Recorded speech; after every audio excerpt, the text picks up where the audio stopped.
Hey, Olive, Arlo, and Frank. Grandpa coming to you from the living room in Jack's Beach. And we're going to do the last story in here. And all but one of the stories that I've been doing in story time from Grandpa leading up to Christmas, and it's Christmas Eve. The last one, except for the first one, is from this book. So somebody said to me, and it might have been your grandmother. Oh, it was your grandmother. When I read The Elf on the Shelf, which was the first one, and it was not from this book. Like, I had no idea who the elf from the shelf was. I knew it was this little elf thing, and he was on a shelf. And he had something to do with Christmas. But I didn't know that he's a gink. He's a spy for Santa Claus, that he tells on you. That he's not cool. I mean, I was a police officer in Philadelphia, so I'm not into ginks. Let's see how I can work this out, because I probably should wear the real glasses when I'm reading. Don't you think, kids? Oh, these are nasty. So,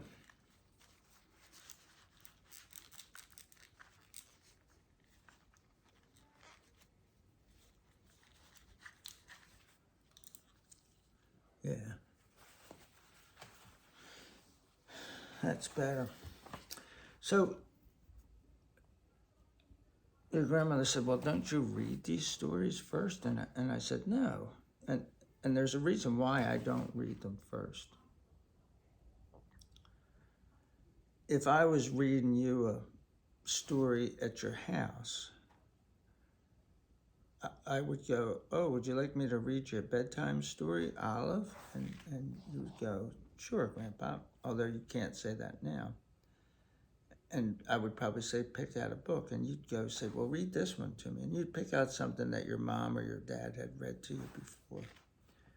I probably wouldn't know what was in that book. It might be a fairly new book, something that I was unfamiliar with.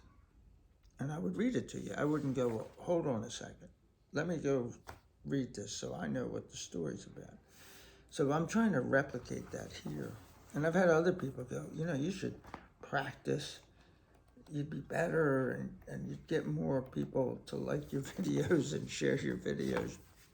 This isn't really about that. This is me doing something for you that I can't do in person. So I want it to be just like that. Like I'm not going to practice anything to be your grandpa. Just try to be a good person and a good grandfather. But other than that, I'm not practicing anything to be your grandfather. So I'm not going to practice reading the book and then read it to you. I'm just going to read it to you. The reason that I'm telling you that is this is another story that I have no idea what this is. It's called The Snow Queen.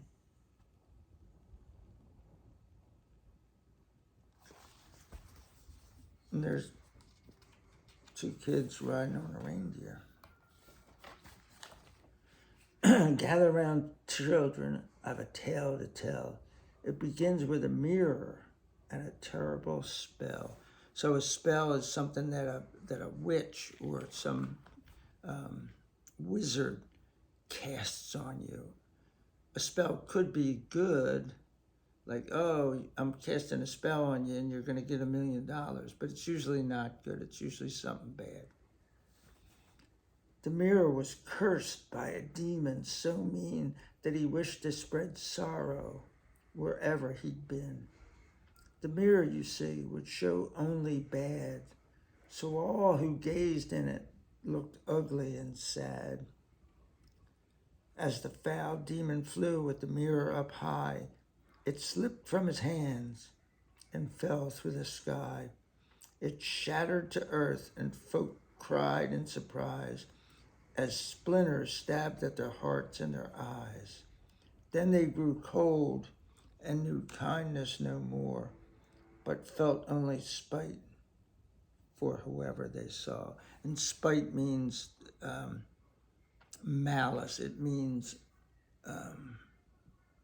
to be spiteful means that you're doing something mean just to be mean. And so here's the guy, and up here is that guy's the demon, and that's the mirror up there. And then there's the town, and it falls, and splinters, and I guess the splinters go into people's hearts or something.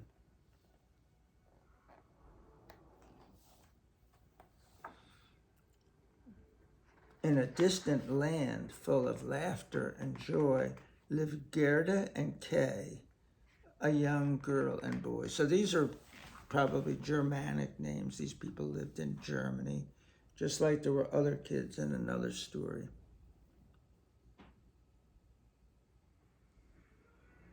Whatever the season, they met every day, two little friends who just loved to play. Outside their doors, they each grew a rose, which, just like their friendship, never wilted nor froze. So there's all kinds of magical stuff going on here. Flowers that grow in 4 seasons, like even in the middle of winter, they grow. Dog with a hula hoop. And demons flying through the sky with magical mirrors.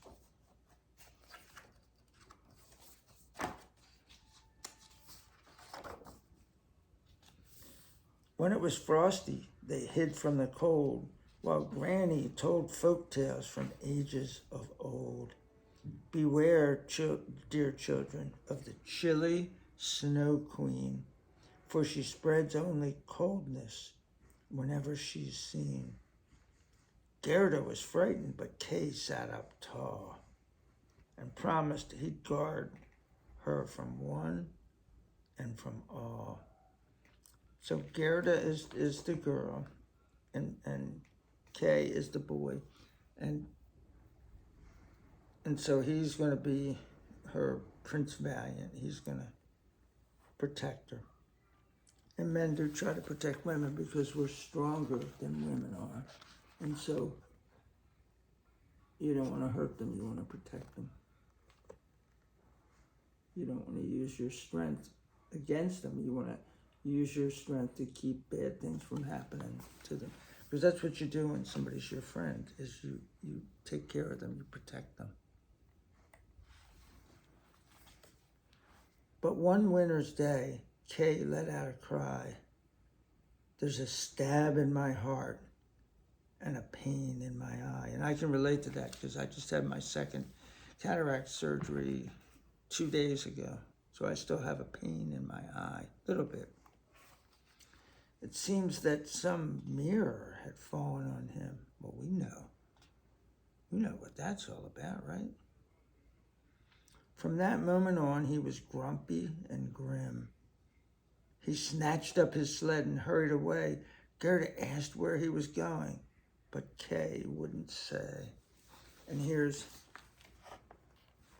Kay going away with his sled.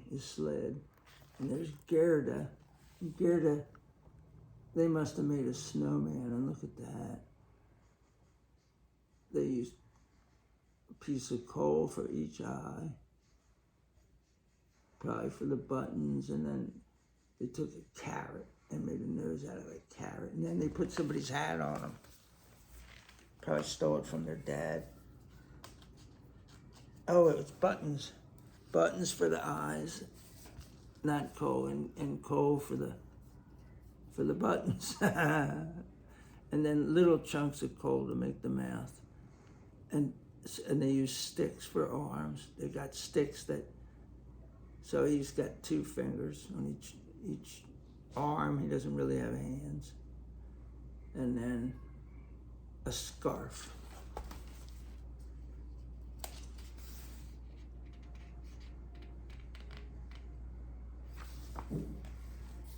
When a white sleigh swept past, Kay hitched a ride. Then up through the air he felt his sled glide. Faster and faster they sped over the land till they reached a snow palace icy and grand. Come, said a voice that was cold and serene, and little Kay gasped. It was the Snow Queen. Bum bum bum. And there's the Snow Queen in her sleigh, flying to the air. A lot of these Christmas stories involve sleighs flying through the air. And there's Kay on his sleigh behind it, and she's got some sort of a dog, like a pure white dog. We're flying high above the village, and he's like, oh crap, I'm in with the Snow Queen now. Like, ooh, I get a bad feeling about this. When he didn't return by dawn the next day, Gerda jumped in a boat and went searching for Kay. Wow. She found an enchantress and told of her quest. The enchantress commanded, stay here as my guest. So an enchantress is somebody who casts spells. And we see that this mirror casts spells. So and once again, this enchantress could be good or evil. She could do good things for people or have evil intentions and do bad things to them. Gerda's sadness vanished till one summer day, some bright blooming roses made her think of Kay. And here, we see here that she's in the boat, and then here she's at the enchantress thing. I'm sure that both of these kids' parents are very alarmed about this time. The children have left. Don't try this at home, kids. Caw. What do you think made that sound? Caw, caw. A raven. And they really don't have pictures of the ravens in these paintings. I think they're watercolors. But they do. It's a black bird. They have it outside, sort of as part of the ornamentation of the frame around the one. And I'll show you in a second. Caw, called a raven. I'll help you find Kay. He's married a princess. I'll show you the way. But he was mistaken. The prince was another, not the young boy she loved as a brother. The prince and his princess, so happy in marriage, sent Gerda away with warm clothes and a carriage. Wow. So here's the prince and princess, and they're waving goodbye to Gerda, and there's the carriage they gave her. And you see the black birds here around the edge. And then the dog doesn't get to ride, he gets to follow.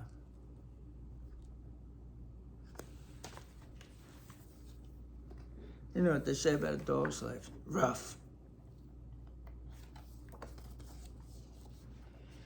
But as she drove on, she heard a wild shout and feared for her life as robbers leaped out. In the gang's castle, Gerda trembled and cried. Then a robber girl came and knelt by her side. Quietly she whispered, I'll let you go free. Here, take my reindeer and quickly flee. So here's the robbers, and they kidnap her and take her carriage, and they take her to this castle. Like, robbers don't usually have castles. These must have been big-time robbers. These must have been Wall Street tycoon robbers living in castles. And there she is. And I remember 2 kids on a reindeer at one point in time, so I have a feeling I know where this is going. Yeah, the robber girl is pointing like, hey, there's my reindeer, take it. But it doesn't look like I thought maybe it's a rocking horse reindeer, but it's not. I guess it's a real reindeer. They just let it in the house because, well, the robbers, they don't know any better. Trust me, that reindeer would not be allowed in here. Your grandmother would not allow a reindeer in her house. And so they galloped all through the night to a land where the snow was sparkling white. Fear not, said the reindeer. Help is at hand. So the reindeer is magical. I know a wise woman who lives in this land. And when they asked her, she showed them the way that Kay had ridden on the big white sleigh. So here they go, tracking down Kay, clue by clue, interrogating witnesses, and guess who gets to ride or run behind still? The dog. I'm surprised the dog didn't go like, yeah, you know what? Come get me when you're done. And this is a talking reindeer. Of course. Of course the reindeer talks. Meanwhile, to the north, on that chilly night, Kay sat in the palace, so icy and bright. The Snow Queen had turned Kay's heart into ice. He'd forgotten Gerda and everything nice. Kay, breathed the Snow Queen, now listen to me. Just solve this ice puzzle, and you can go free. So here she is telling him, and then there's the ice puzzle. But this is, I thought it was a dog when she had it in her lap, but it looks like some sort of weasel.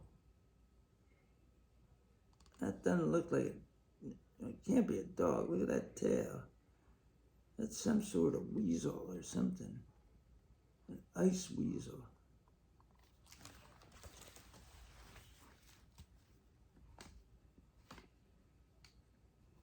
And it looks like the ice puzzle has something to do with flowers. Maybe that's just my imagination.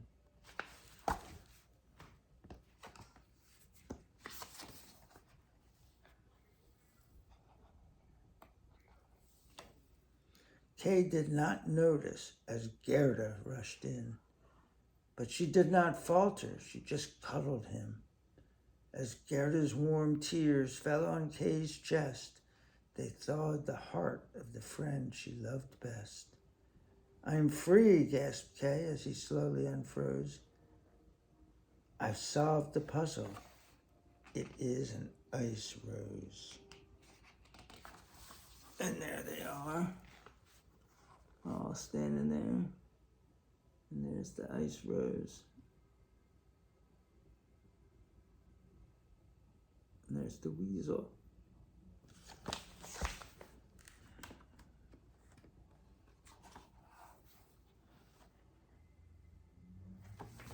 And there's the dog.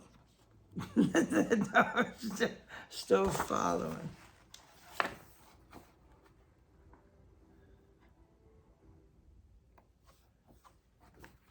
Come with me, laughed Gerda.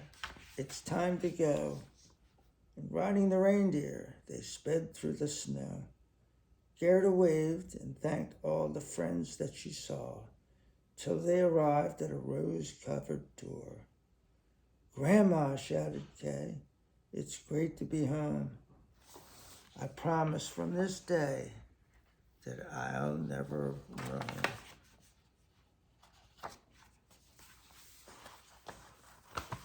And there they are on the reindeer, and there's Grandma. Over the river and through the woods, to Grandma's house we go.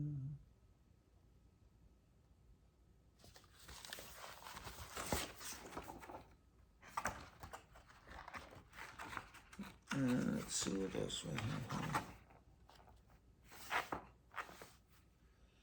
I don't know why, but there's a mouse and mouse doing mouse stuff.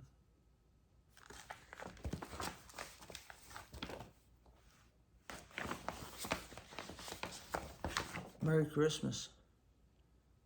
peace and goodwill towards all men, and peace out.